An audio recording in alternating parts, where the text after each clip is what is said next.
حضور کا چچا ابو لہب بدترین دشمن، اور اس کی بیوی ام جمیل بدترین دشمن، دونوں انتہائی خوبصورت انسان تھے۔ ابو لہب سرخ سفید رنگت، بڑی بڑی آنکھیں، بہت خوبصورت انسان تھا، اسی لیے اس کا نام تو غالباً عبد العزیٰ تھا، اگر مجھے مغالطہ نہیں لگ رہا ہے، بلکہ یہ تو اس کی کنیت بن گئی تھی ابو لہب، جیسے کہ لہب کہتے ہیں دہکتا انگارہ، تو یہ تو دہکتے انگارے کے مانند ہے، اس کے سرخ و سفید رنگت جو ہے، اس کی آنکھیں جو ہے بڑی بڑی، لیکن بدقسمت بدبخت حضور کا انتہائی دشمن، اور ام جمیل اس سے بڑھ کر دشمن۔ یہ بتانا مشکل ہے کہ کون زیادہ بڑا دشمن تھا۔ ذاتی طور پر حضور کو جو تکلیفیں پہنچائی ہیں وہ باہر کے لوگ نہیں پہنچا سکتے تھے، لیکن یہ تو گھر کے لوگ تھے، انہیں کون روکے؟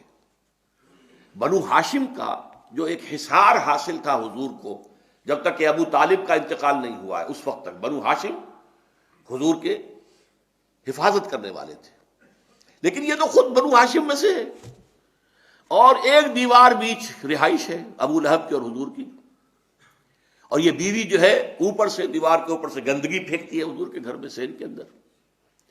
صبح تہجد کے لیے حضور اٹھتے تھے اور جاتے تھے بیت اللہ کے پاس، جا کر وہاں عبادت کرتے تھے، راستے میں کانٹے بچھاتی تھی، کانٹے لگے ان کو۔ سخت ترین ایذا پہنچانے والی عورت جو ہے وہ ام جمیل بیوی۔ تو ان دونوں کا ذکر جو ہے ایک مکمل صورت میں، اس صورت کا درس اس وقت دینا مقصود نہیں ہے، صرف حوالہ مقصود تھا۔ تبت یدا ابی لہب وتب، یہ انتہائی گستاخانہ جملہ تھا جو کہ ابو لہب نے حضور کے شان میں استعمال کیا تھا۔ تبا لک لہذا جمعتنا، تمہارے لیے ہلاکت و بربادی ہو، تم نے ہمیں اس کام کے لیے جمع کیا تھا، ہم سمجھے تھے کوئی کام کی بات تم نے بتانی ہے، تم نے یہ ایک توحید کا ذکر شروع کر دیا۔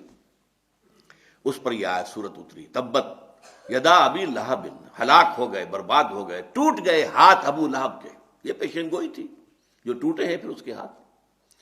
حضور کو ذاتی طور پر تکلیف پہنچانے میں سب سے بڑا کام اس کا یہ تھا کہ اس کے دو بیٹوں کا رشتہ حضور کی دو صاحبزادیوں کے ساتھ طے تھا۔ اس نے اپنے دونوں بیٹوں سے کہا، بلکہ غالباً جہاں تک گمان ہے میرا نکاح ہو چکا تھا، وداعی رخصت نہیں ہوئی تھی، تو اس نے کہا دونوں بیٹوں جاؤ طلاق دے کر آؤ۔ وہ گئے اور بڑے ہی گستاخانہ انداز میں، توہین آمیز انداز میں جا کر حضور کے سامنے کھڑے ہو کر دونوں نے طلاق دی بیٹیوں کو۔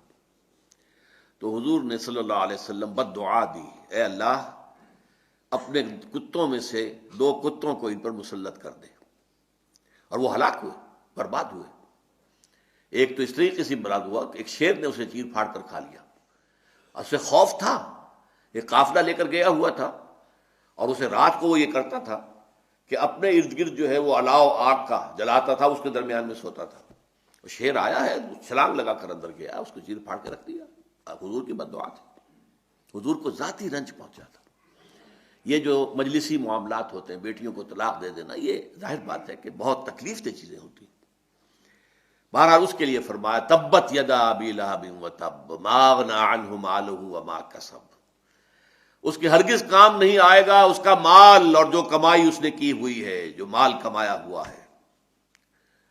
سیصلی نارن، ان قریب جہنم میں جھونک دیا جائے گا، ذات لہب، اس کے نام کے حوالے سے اب لائے، جو بھڑک رہی ہوگی شعلوں کی طرح، جیسے یہ ابو لہب ہے شعلہ، شعلے کا باپ، شعلے والا، تو آگ بھی شعلوں والی ہوگی۔ سیصلی نارن ذات لہب وامرأتہ، اور اس کے ساتھ ہی اس کی بیوی بھی ہوگی، حمالۃ الحطب، جو کہ ایندھن لے لے کر آئے گی اور اس آگ میں اور ڈالے گی تاکہ اور آگ بھڑکے۔